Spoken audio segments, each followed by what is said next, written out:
राष्ट्रियताको पहरेदारी जनाधिकारको पक्षमा खबरदारी। यो हो निज नेपाल टेलिभिजन। नमस्कार, म शिवशंकर चौधरी। सुरुमा हेडलाइन्स न्यूज।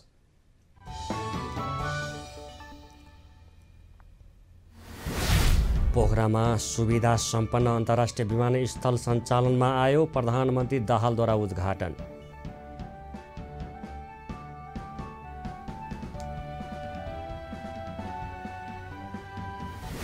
राजनीतिमा फौल खेलेको रेकर्ड नै दिएर आउट गर्ने एमाले अध्यक्ष ओलीको काङ्ग्रेस लक्षित चेतावनी। मन्त्री परिषदले पूर्णता पाउन अझै समय लाग्ने सङ्केत। प्रतिनिधि सभा पहिलो बैठक पुस 25मा बस्दै बैठकका एजेन्डा तय गर्न ज्येष्ठ सदस्य राणाले बोलाए सर्वदलीय बैठक।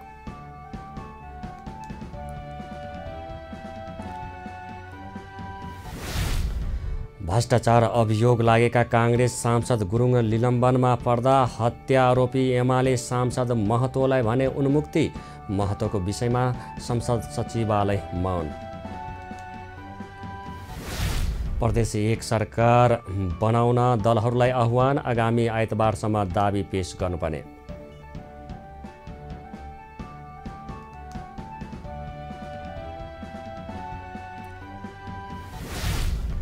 युगान्डाको राजधानी कम्पालामा नयाँ वर्षको अवसरमा आयोजित कार्यक्रममा भागदौड, कम्तीमा 9 जनाको मृत्यु।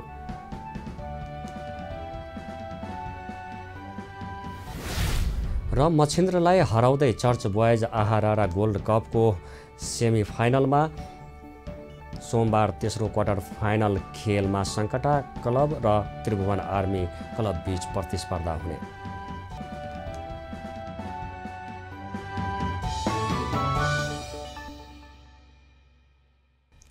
अब न्यूज विस्तारमा सुरु गरौँ। पोखरामा सुविधा सम्पन्न अन्तर्राष्ट्रिय विमानस्थल सञ्चालनमा आएको प्रसङ्गबाट। प्रधानमन्त्री पुष्पकमल दाहालले सामाजिक न्याय, सुशासन र समृद्धिलाई मूल मन्त्र बनाएर जनताको निम्ति समर्पित भएर काम गर्ने प्रतिबद्धता व्यक्त गर्नुभएको छ। आइतबार पोखरा अन्तर्राष्ट्रिय विमानस्थलको उद्घाटन समारोहमा बोल्दै प्रधानमन्त्री दाहालले आफूले बाँकी जीवन मुलुकको आर्थिक विकास र समृद्धिका लागि भनेर निर्वाचनका बेला जनताको सामु कबुल गरेको उल्लेख गर्दै सोही अनुसार आफूले काम गर्ने बताउनु भएको हो। उहाँले पोखरा अन्तर्राष्ट्रिय विमानस्थलको निर्माणले पोखरामा मात्रै नभई सिङ्गो मुलुकको अर्थतन्त्रमा महत्त्वपूर्ण योगदान पुर्याउने विश्वास समेत व्यक्त गर्नुभयो।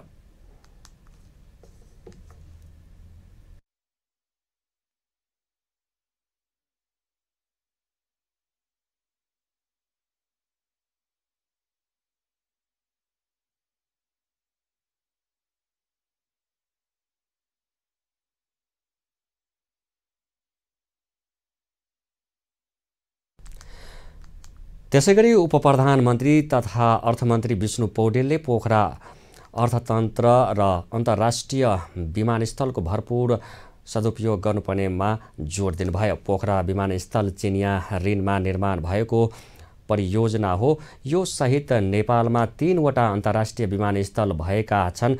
पोखरा विमानस्थल चिनिया निर्माण कम्पनी CMCI ले निर्माण गरेको हो।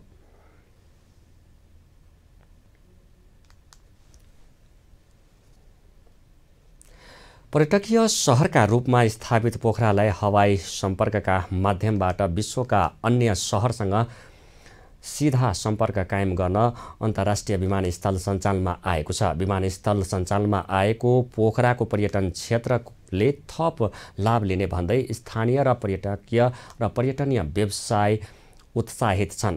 त्यसको छनक उद्घाटन समारोहमा ठूलो सङ्ख्यामा स्थानीयको उपस्थितिले पनि प्रष्ट देखिन्थ्यो। एक रिपोर्ट।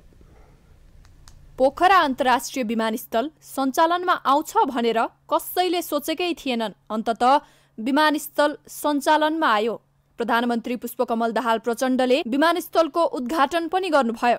प्रचण्डले कार्यक्रमको उद्घाटन गर्दै पर्यटन नगरी पोखराको पर्यटन प्रवर्धनका निम्ति विमानस्थलले भौतिक पूर्वाधारको रूपमा काम गर्ने बताउनुभयो। पोखराले सिधै धेरै राष्ट्रहरूसँग सम्पर्क गर्ने केन्द्र बनेको र कास्की गण्डकी प्रदेश मात्र नभएर नेपालकै अर्थतन्त्रको विकास गर्ने प्रचण्डले बताउनुभयो।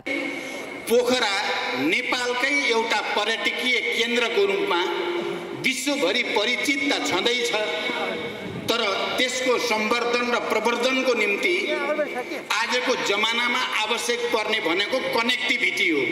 भौतिक पूर्वाधार र जोड्ने संरचनाहरू नै हो।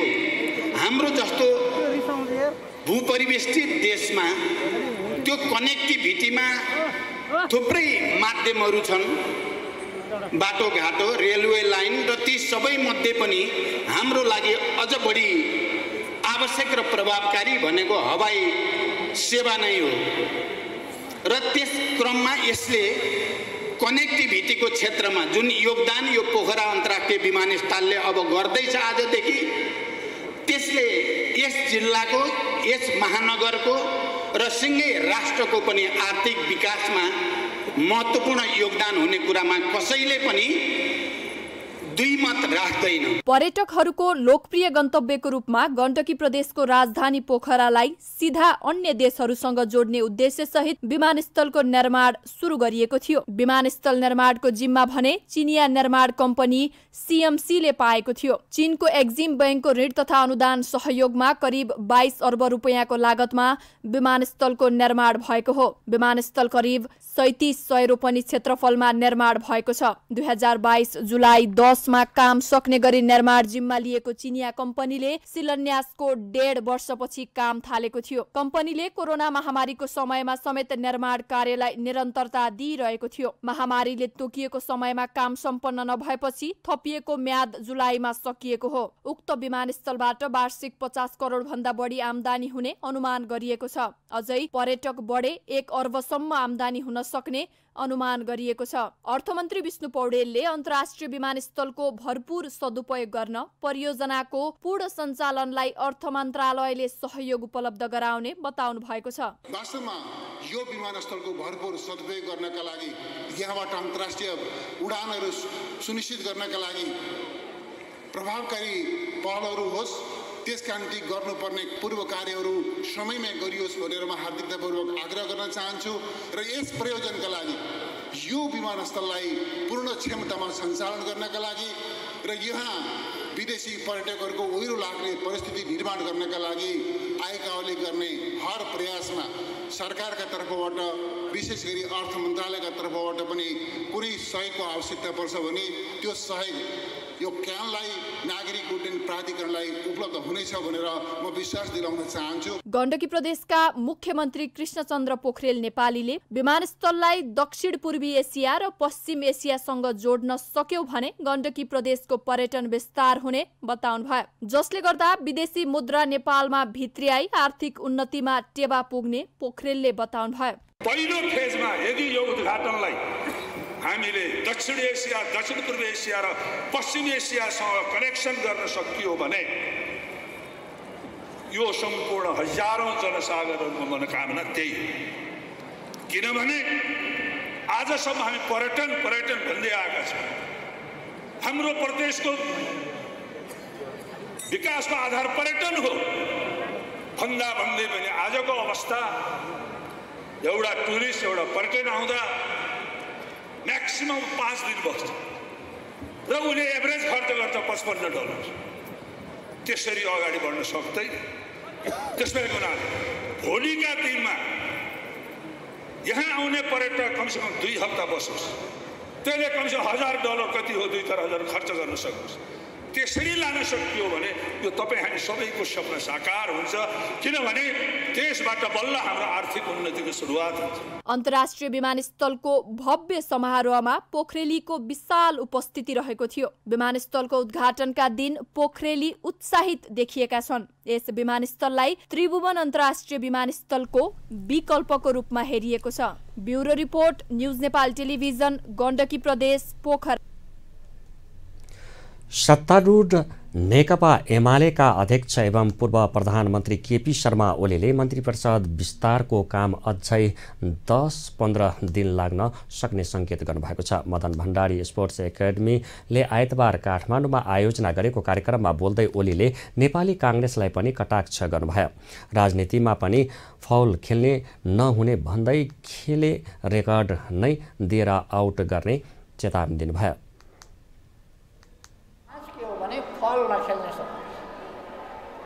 दैनिक जीवनमा, व्यावहारिक जीवनमा, सामाजिक जीवनमा, लेनदेन कारोबारमा, केहीमा पनि खेलकुददेखि लिएर सबै कुरा, राजनीतिमा पनि फल खेल्नु हुँदैन, कहीँ पनि फल खेल्नु हुँदैन। फल खेल्यो भने येल्लो कार्ड, कहिले कहिले त रेड कार्डै दिएर, राजनीतिमा पनि धेरै फल खेल्यो भने रेड कार्ड आउँछ। एमाले अध्यक्ष ओलीको प्रचण्डलाई प्रधानमन्त्री स्वीकार्ने निर्णयले प्रतिनिधि सभाको सबैभन्दा ठूलो दल बनेको नेपाली काङ्ग्रेस संसददेखि प्रदेशसम्म सत्ता बाहिर पुगेको छ। नेकपा एकीकृत समाजवादीका अधिकांश स्थायी कमिटी सदस्यहरूले प्रधानमन्त्री पुष्पकमल दाहाल नेतृत्वको सरकारलाई समर्थन गर्नुपर्नेमा जोड दिनुभएको छ। शनिबारदेखि जारी नेकपा एकीकृत समाजवादीको स्थायी कमिटी बैठकमा बोल्ने अधिकांश नेताहरूले प्रधानमन्त्री दाहाल नेतृत्वको सरकारलाई समर्थन गर्नुपर्ने मत राखेको नेकपा एकीकृत समाजवादीका उपमहासचिव गङ्गालाल तुलाधरले बताउनुभयो। एकीकृत समाजवादीले सरकारलाई समर्थन नगरे पनि सरकारले निरन्तरता लिने भएकाले समर्थन गर्नु उपयुक्त हुने अधिकांश नेताहरूको धारणा रहेको उहाँले जानकारी दिनुभयो। बेला अथवा सरकारलाई समर्थन दिनुपर्छ भनेर भनिरहेको बेला उहाँले औपचारिक रूपमा प्रस्ताव चाहिँ पठाउनु भएको छ कि छैन।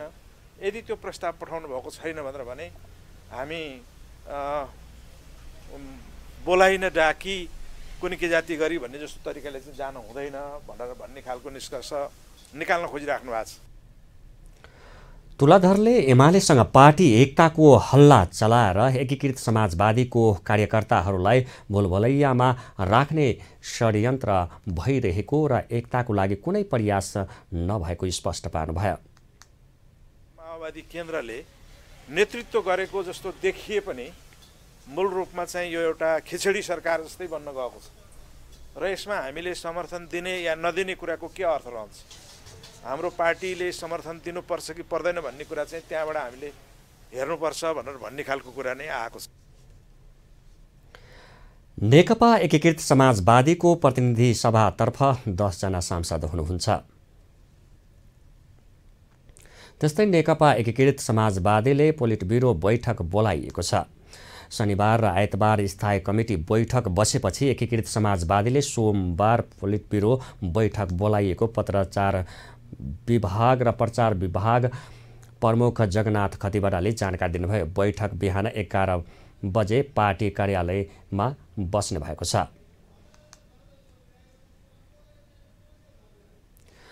अब पालो भएको छ ब्रेकको ब्रेक अघि हेडलाइन्स न्यूज।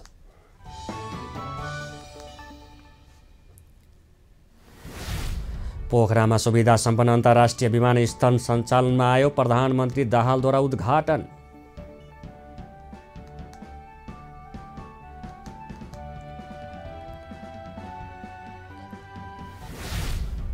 राजनीतिमा फाउल खेले रेकर्ड नै दिएर आउट गर्ने एमाले अध्यक्ष ओलीको काङ्ग्रेस लक्षित चेतावनी, मन्त्री परिषदले पूर्णता पाउन अझै समय लाग्ने सङ्केत। प्रतिनिधि सभा पहिलो बैठक पुस 25मा बस्दै बैठकका एजेन्डा तय गर्न ज्येष्ठ सदस्य राणाले बोलाए सर्वदलीय बैठक।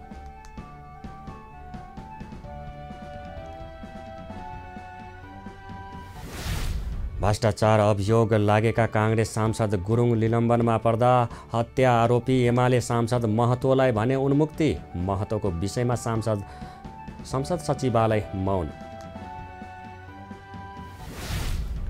प्रदेश एक सरकार बनाउन दलहरूलाई आह्वान, आगामी आइतबारसम्म दाबी पेश गर्नुपर्ने।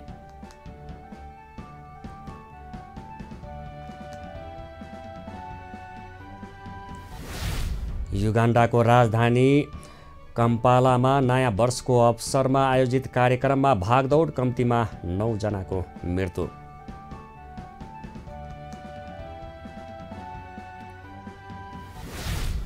र मछिन्द्रलाई हराउँदै चर्च बोयज आहारारा गोल्ड कपको सेमिफाइनलमा सोमबार तेस्रो क्वार्टर फाइनल खेलमा सङ्कटा क्लब र त्रिभुवन आर्मी क्लब बीच प्रतिस्पर्धा हुने।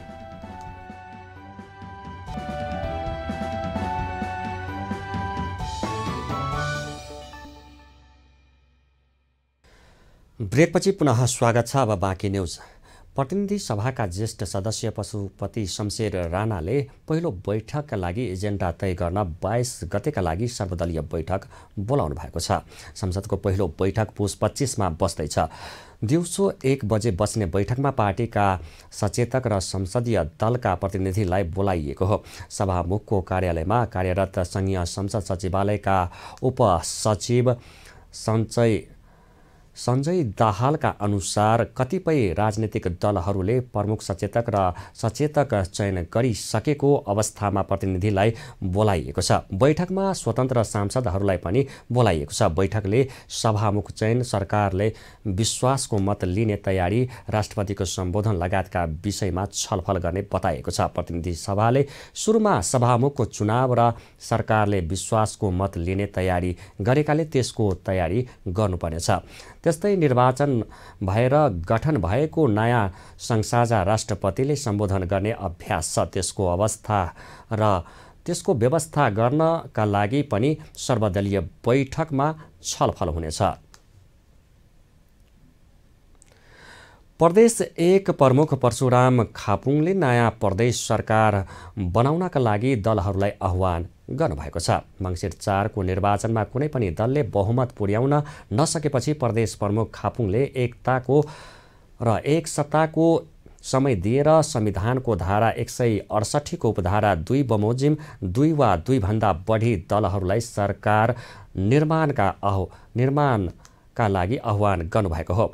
मुख्यमन्त्री नियुक्त गर्नका लागि नेपालको संविधानको धारा 168 को उपधारा 1 बमोजिम प्रदेश नम्बर 1 को प्रदेश सभामा कुनै पनि दलले स्पष्ट बहुमत प्राप्त गरेको नदेखिएकाले नेपालको संविधानको धारा 168 को उपधारा 2 बमोजिम प्रदेश नम्बर 1 को प्रदेश सभा प्रतिनिधित्व गर्ने 2 वा 2 भन्दा बढी दलहरूको समर्थनमा बहुमत प्राप्त गर्न सक्ने प्रदेश नम्बर 1 को प्रदेश सभाको सदस्यलाई प्रदेश नम्बर 1 को मुख्यमन्त्री नियुक्त गर्नका लागि आइतबार बेलुकी 5 बजे भित्र दाबी पेश गर्न समय दिएको छ। प्रदेश 1 मा सबैभन्दा ठूला दल एमालेको 40 सिट रहेको छ। कांग्रेस 29, माओवादी केन्द्र 13, एकीकृत समाजवादी पार्टीको 4, जनता समाजवादी पार्टीको 1 र राप्रपाको 6 सिट छ। एकल बहुमतको सरकार निर्माणका लागि 47 सिट सङ्ख्या आवश्यक पर्छ। तर केन्द्रमा फेरिएको समीकरण अनुसार एमाले र माओवादी मिलेमा सुविधा सहितको सरकार गठन हुने अवस्था छ। सुदूरपश्चिममा आगामी माघ 2 गते सभामुख चयन गर्ने सहमति भएको छ। आइतबार ज्येष्ठ सदस्य मानबहादुर रावलको अध्यक्षतामा प्रदेश सभा सचिवालयमा बसेको बैठकले माघ 2 गते सभामुख चयन गर्ने निर्णय गरेको हो। प्रदेश सभा सचिवालयका सूचना अधिकारी युवराज जैसीले सोमबार दिउँसो 1 बजे बस्ने प्रदेश सभाको पहिलो बैठकमा सभामुख निर्वाचन सम्बन्धी कार्यतालिका प्रस्तुत गर्ने र 2 गते निर्वाचन गर्ने सर्वदलीय बैठकले निर्णय गरेको जानकारी दिनुभएको छ। उहाँका अनुसार सभामुखका लागि 1 जनाको उम्मेदवारी परेको बाहेकको अवस्थामा मतदान हुनेछ। सबैभन्दा बढी मत पाउने प्रदेश सभा सदस्य सभामुखमा निर्वाचित हुनेछन्। सर्वदलीय बैठकले प्रदेश सभा सञ्चालन सम्बन्धी नियमावली केही संशोधन गर्ने निर्णय गर्दै ज्येष्ठ सदस्यको अध्यक्षतामा 5 सदस्य अध्यक्षता मण्डल चयन समेत गरेको छ। पहिलो बैठकमा प्रदेश सभा प्रतिनिधित्व गर्ने सबै राजनीतिक दलका तर्फबाट संसदीय दलका नेताले शुभकामना मन्तव्य राख्ने कार्यसूची समेत बैठकले तय गरेको छ। 53 सदस्य सुदूरपश्चिम प्रदेशमा नेपाली कांग्रेस 19, नेकपा माओवादी केन्द्र 11, नेकपा एमाले 10, नागरिक उन्मुक्ति पार्टी 7, नेकपा एकीकृत समाजवादी पार्टी 4, राप्रपा 1 गरेर 6 दलको प्रतिनिधित्व रहेको छ। 1 जना स्वतन्त्र प्रदेश सभा सदस्य छन्। यहाँ काङ्ग्रेस बाहेकका दलले संसदीय दलको नेता चयन गरिसकेका छन्। काङ्ग्रेसले भने नेता चयनका विषयमा आन्तरिक छलफल जारी रहेको जनाएको छ। मध्य प्रदेश सभाको पहिलो अधिवेशन सोमबारका लागि बोलाइएको छ। नवनिर्वाचित प्रदेश सभा सदस्यहरूको शपथ ग्रहणपछि प्रदेश सभाको पहिलो बैठक बस्न लागेको हो। नेपालको संविधानको धारा 183 को उपधारा 1 बमोजिम सोमबार दिउँसो 1 बजेका लागि प्रदेश प्रमुख हरिशंकर मिश्रले अधिवेशन आह्वान गर्नुभएको हो। प्रदेश सरकार मन्त्री परिषदको बैठकबाट प्रदेश सभाको अधिवेशन आह्वान गर्ने निर्णय अनुसार सिफारिस भई आए अनुरूप संविधानको धारा 183 को उपधारा 1 बमोजिम प्रदेश प्रमुख मिश्रबाट प्रदेश सभाको पहिलो अधिवेशन आह्वान गरिएको प्रदेश प्रमुखको कार्यालयका सचिव राजेन्द्र पराजुलीले बताउनुभयो। सोमबारको पहिलो बैठकमा प्रदेश प्रमुखले अधिवेशन आह्वान गरेको पत्र प्रदेश सभा सदस्यलाई पढेर सुनाउने पहिलो कार्यसूची रहेको प्रदेश सभा सचिवालयका सचिव रञ्जित यादवले जानकारी दिनुभयो। यसका साथै नयाँ प्रदेश सभा नियमावली नबनेसम्मका लागि पुरानै नियमावलीलाई अनुमोदन गर्ने कार्यसूची रहेको उहाँले बताउनुभयो। प्रदेश सभा सदस्यहरूले शपथ ग्रहण गरेको 15 दिनभित्र सभामुख र उपसभामुख चयन गर्ने कानुनी प्रावधान छ। मध्य प्रदेश सभाले नयाँ सभामुख नपाएसम्म 74 कबाट निर्वाचित ज्येष्ठ सदस्य गोविन्द बहादुर न्यौपाने प्रदेश सभाको अध्यक्षता गर्नु भएको छ। सरकारको साझा न्यूनतम कार्यक्रम तय गर्न गठित कार्यदलले आइतबारदेखि प्रारम्भिक मस्यौदा लेखनको काम सुरु गरेको छ। उपप्रधान तथा अर्थमन्त्री विष्णु पौडेल नेतृत्वको कार्यदलले सरकारमा सम्मिलित दलका नेताका सुझाव समावेश गर्दै मस्यौदा तयार पार्नेछ। कुनै पनि दललाई आपत्ति नहुने र गर्न सकिने विषय साझा न्यूनतम कार्यक्रम समेट्ने जनाएको छ। 14 पुसमा बसेको सत्ता साझेदार दलहरूको बैठकले सरकारको साझा न्यूनतम कार्यक्रम तय बनाउने निर्णय गर्दै त्यसको संयोजकमा उपप्रधान तथा अर्थमन्त्री विष्णु पौडेललाई तोकेको थियो। कार्यदललाई 5 दिनभित्र शीर्ष नेताहरू समक्ष मस्यौदा बुझाइ सक्न भनिएको छ। कार्यदलको प्रारम्भिक मस्यौदालाई शीर्ष नेताहरूले अन्तिम रूप दिनेछन्। अर्थतन्त्र सुधार, विकास, निर्माण, छिटो छरितो सरकारी सेवा, रोजगारी सृजना, सर्वसुलभ स्वास्थ्य सेवा, भ्रष्टाचार न्यूनीकरण लगायतका विषयलाई साझा कार्यक्रममा समेट्ने नेताहरूले बताएका छन्। मनाङबाट प्रतिनिधि सभा सदस्यमा निर्वाचित नेपाली काङ्ग्रेसका सांसद टेक बहादुर गुरुङलाई सङ्घीय संसद सचिवालयले निलम्बन गरेको छ। गुरुङ विरुद्ध विशेष अदालतमा भ्रष्टाचार सम्बन्धी मुद्दा विचाराधीन अवस्थामा रहेको भन्दै अख्तियारले निलम्बन गर्न माग गर्दै सचिवालयमा पत्र पठाएको थियो। अख्तियारले पत्र पठाएपछि संसद सचिवालय निलम्बन गरेको छ। तर जनगणनीय अपराधका अभियुक्त महोत्तरी क्षेत्र नम्बर 1 बाट प्रतिनिधि सभा सदस्यमा निर्वाचित नेकपा एमालेका लक्ष्मी महतो कोइरीलाई भने न संसद सचिवालयले निलम्बन गरेको छ न त प्रहरीले पक्राउने। के एमाले भएकाले कोइरीलाई जोगाउन खोजिएको हो? एक रिपोर्ट।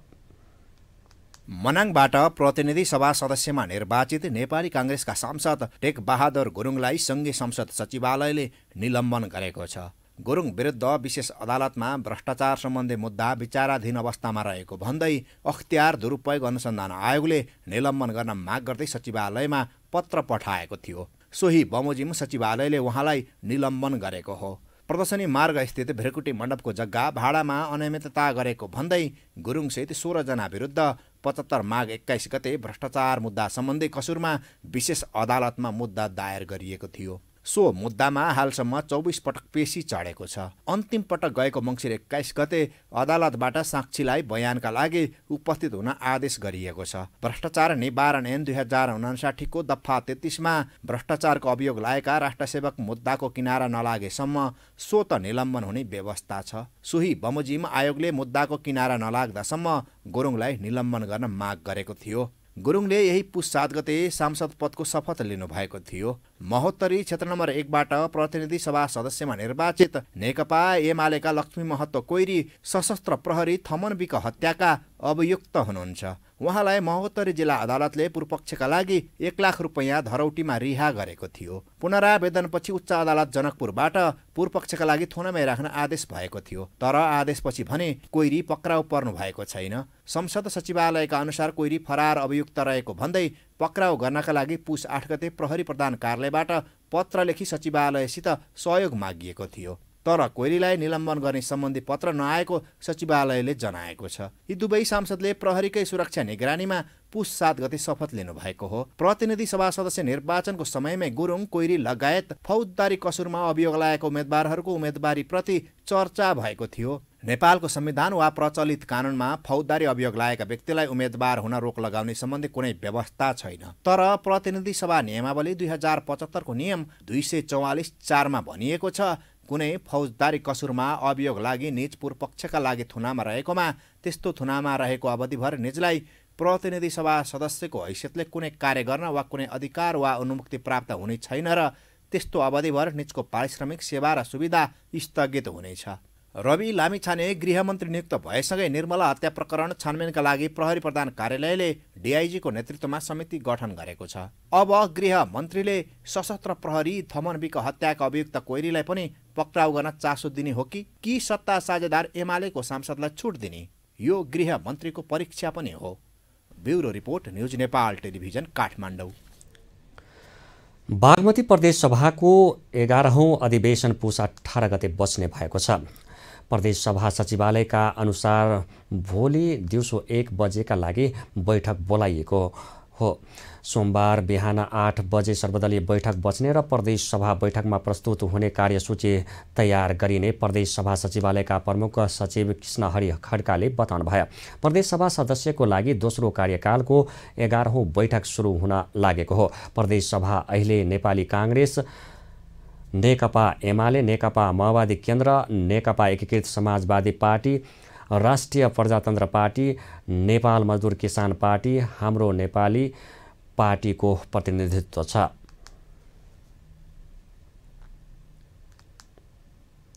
मौलिकता सम्पदा धरोहरको संरक्षण, राष्ट्रिय पोसाक, झण्डा स्वाभिमानको पहिचान भन्ने नारासहित 10औं राष्ट्रिय पोसाक एवं टोपी दिवस मनाइएको छ।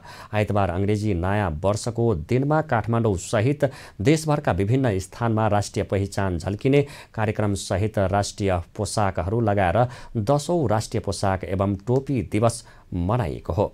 सो अवसरमा काठमाडौँका विभिन्न स्थानमा र्याली समेत गरिएको छ। कार्यक्रममा राष्ट्रिय पोसाक संरक्षण अभियान नेपालका संयोजक राजनन्द माण्डव्यले 10 वर्षदेखि राष्ट्रिय पोसाक दिवस र टोपी दिवस मनाउँदै आएको बताउनु भयो। उहाँले विश्वमा रहेको नेपालीहरूलाई पनि स्मरणार्थ यो दिवस मनाउने गरिएको बताउनु भयो। आफ्नो मौलिकता, आफ्नो संस्कृति, आफ्नो संस्कारलाई नजिकबाट निहाल्नको लागि हामीले एउटा बलस्वरूप सुरुवात गरिएको राष्ट्रिय पोसाक दिवस, अन्तर्राष्ट्रिय टोपी दिवस, अन्तर्राष्ट्रिय पोसाक दिवस जसरी तपाईहरुले मनाइरहनु भएको छ। त्यस्तै राष्ट्रिय धरोहर संरक्षण प्रतिष्ठान नेपालका महासचिव श्याम बजगाईले नेपालको मौलिकतालाई बचाइराख्न आवश्यक रहेको बताउनु भयो। उहाँले राष्ट्रिय पोसाकलाई राष्ट्रिय पोसाकको रूपमा घोषणा गर्नुपर्ने बताउनु भयो। 2070 साल पौष 17 गते अर्थात् जनवरी 1 को दिनमा चाहिँ हामीले यसलाई चाहिँ राष्ट्रिय पोसाक दिवसको रूपमा चाहिँ यसलाई स्थापना गर्ने भनेर हामीले सुरुवात गर्यौं र यो सुरुवात गरिरहँदाखेरि राष्ट्रिय पोसाक दिवस सँगसँगै यसलाई एउटा चाहिँ टोपी दिवसको रूपमा सँगसँगै यसलाई चाहिँ ग्लोबलाइज गर्ने दुईटै हाम्रो पहिचान हो। राष्ट्रिय पोसाक दिवसलाई विश्वमा रहेको नेपालीहरूले यो दिवस मनाइरहँदा नेपाली पहिचान बढ्दै जाने कार्यक्रममा सहभागीहरूले बताए। युवा पुस्तामा अहिले पनि नेपाली पोसाक लगाउने गरेका कारण यसलाई लाज मानेर अघि बढ्न नहुने बताए। उनीहरूले अघिल्लो पुस्ताले नेपाली संस्कृतिलाई हस्तान्तरण गर्न नसक्दा अहिले नेपालको पहिचान गुम्दै गएको बताए। आगामी 3 दिन देशभर अत्याधिक चिसो बढ्ने भन्दै बिहानको समयमा बाहिर चहल पहल कम गर्न विज्ञहरूले सुझाव दिनुभएको छ। विज्ञहरूले पश्चिम वायुको प्रभावका कारण तराई र केही पहाडी क्षेत्रमा मौसम प्रतिकूल देखिएको भन्दै आवश्यक सावधानी अपनाउन आग्रह गरेका हुन्। पछिल्लो केही दिन यता देशभर बाक्लो हुस्सु लाग्ने चिसोको उतार चढाव भइरहेको छ। आगामी 3 दिनसम्म देशका अधिकांश स्थानमा शीतलहरको सम्भावना रहेकाले आवश्यक सावधानी अपनाउन विज्ञहरूको सुझाव छ। जनवरी पहिलो दिनदेखि 3 दिनसम्म देशको अधिकांश भागमा लगभग शीतलहरकै अवस्था रहन्छ र अत्यधिक चिसो छ र चिसो बढ्दैछ र तराईमा कैलाली, कञ्चनपुर, बाँके बर्दिया, दाङसम्मको अवस्था अहिले हामी बोल्दै गर्दाको अवस्थामा पनि पुरै बन्द छ। त्यहाँ चाहिँ अब बाक्लो हुस्सु लागेको छ। डाक्टर उप्रेतीले देशभर चिसो बढेकाले बिहानको समयमा बाहिर भरसक हिलडुल गर्न वा घरभित्रै व्यायाम गर्न न्यानो लुगा लगाउन, पानीमा धेरै बेर नभिज्न, बिहान बाहिर हिँड्नै परे मास्कको प्रयोग गर्न सुझाव दिनुभएको छ।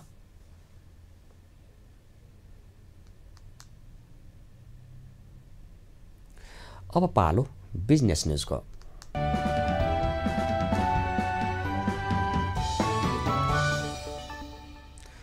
फुटवेयर एसोसिएसनका उपाध्यक्ष रुद्रप्रसाद न्युपानेले गुणस्तरीय र सर्वसुलभ मूल्यका जुत्ता चप्पल उत्पादन गर्न नेपालका उद्योग सक्षम रहेको बताउनु भएको छ। नेपालमा उत्पादन भएका जुत्ता चप्पल 61% नेपालमा नै खपत भइरहेको र नेपाललाई आवश्यक पर्ने उत्पादनका लागि नेपाली जुत्ता चप्पल उद्योग सक्षम रहेको बताउनु भएको हो। उपाध्यक्ष न्युपानेले पछिल्लो समय नेपालमा उत्पादन भएका 1 करोड जोड जुत्ता विदेशमा निर्यात हुने गरेको बताउनु भयो।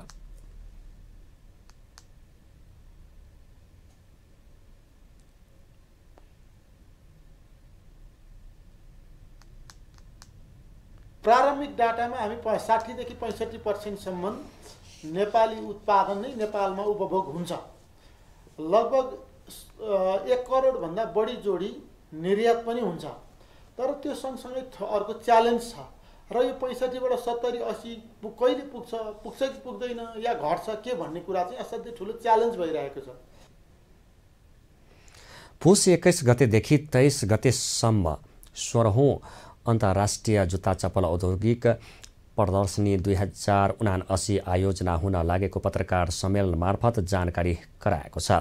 नेपाल फुटवेयर एसोसिएसन अफको आयोजनामा गोल्ड स्टार 16औं अन्तर्राष्ट्रिय जुत्ता चप्पल औद्योगिक प्रदर्शनी 2079 हुन लागेको हो। उक्त प्रदर्शनी पहिलो पटक स्वदेशी र विदेशी उद्योगी तथा व्यवसाय बीच परस्पर व्यवसाय प्रवर्धन गर्ने उद्देश्यका साथ आयोजकले गर्न लागेको हो। 3 दिनसम्म चल्ने प्रदर्शनी राष्ट्रपति विद्यादेवी भण्डारले उद्घाटन गर्ने कार्यक्रम तय भएको छ। थोक तथा खुद्रा व्यवसायले समेत प्रदर्शनीको अवलोकन गर्न सक्नेछन्। अब पालो इन्टरनेसनल न्युजको।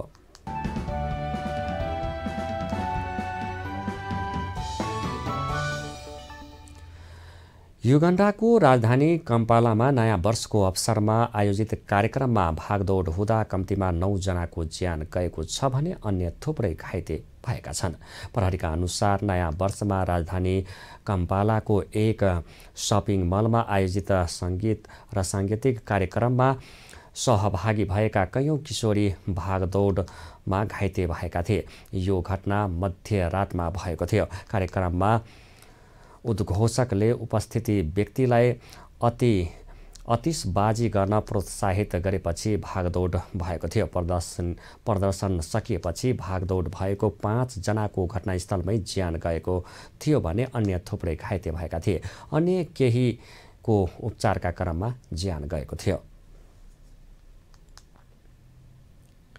अब पालो स्पोर्ट्स न्युजको।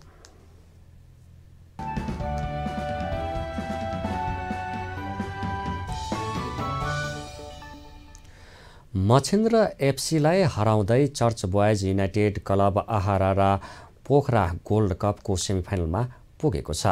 शहीद स्मारक ए डिभिजन लिगको साबिक विजेता मछिन्द्रलाई 3-1 गोलले हराउँदै ए डिभिजन लिगको नवप्रवेशी टिम चर्च बोइज सेमिफाइनलमा पुगेको हो। पहिलो हाफमै 2 गोल पछि परेको मछिन्द्रले दोस्रो हाफमा भने केही सुधारिएको खेल प्रदर्शन गर्यो। चर्च बोइजले खेलको 23औं मिनटमा गोल गर्यो। चर्च बोइजले पहिलो हाफको अतिरिक्त समयमा अर्को गोल गर्दै पहिलो हाफमा 2-0 को अग्रता बनायो। आशिष चपागाईले मछिन्द्रका 3 जना डिफेन्डरको बीचबाट प्रहार गरेको बल गोलमा परिणत भयो।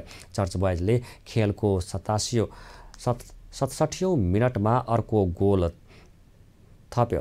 आशिष चपागाईको पासलाई सदुपयोग गर्दै आशिष चौधरीले गोल गरे।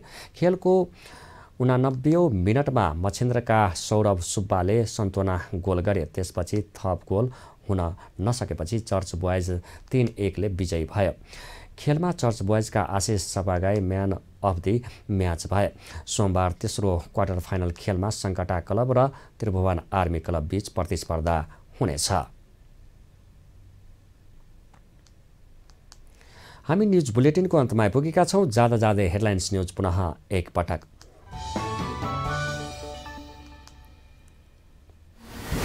पोखरामा सुविधा सम्पन्न अन्तर्राष्ट्रिय विमानस्थल सञ्चालनमा आयो। प्रधानमन्त्री दाहालद्वारा उद्घाटन।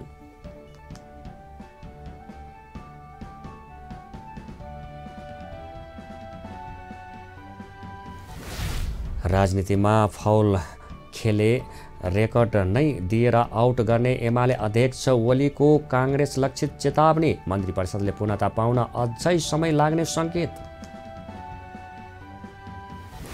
प्रतिनिधि सभा पहिलो बैठक पुस 25मा बस्दै बैठकका एजेन्डा तय गर्न ज्येष्ठ सदस्य राणाले बोलाए सर्वदलीय बैठक।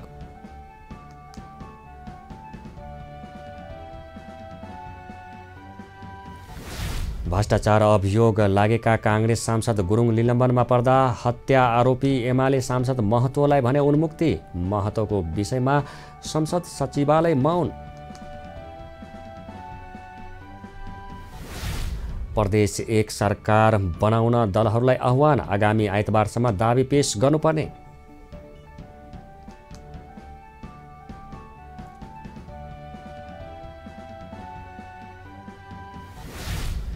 युगान्डाको राजधानी कम्पालामा नयाँ वर्षको अवसरमा आयोजित कार्यक्रममा भागदौड। कम्तीमा 9 जनाको मृत्यु।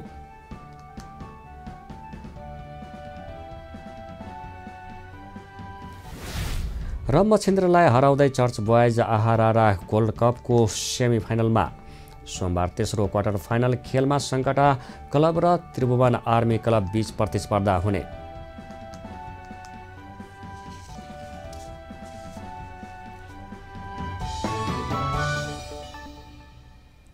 अहिलेलाई न्युज नेपालको न्युज बुलेटिन यति नै। हाम्रो न्युज र कार्यक्रमहरू युट्युब र फेसबुकमा पनि प्रत्यक्ष हेर्न सक्नुहुनेछ। राष्ट्रियताको पहरेदारी, जनअधिकारको पक्षमा खबरदारी हेर्दै रहनुहोला न्युज नेपाल टेलिभिजन। नमस्कार।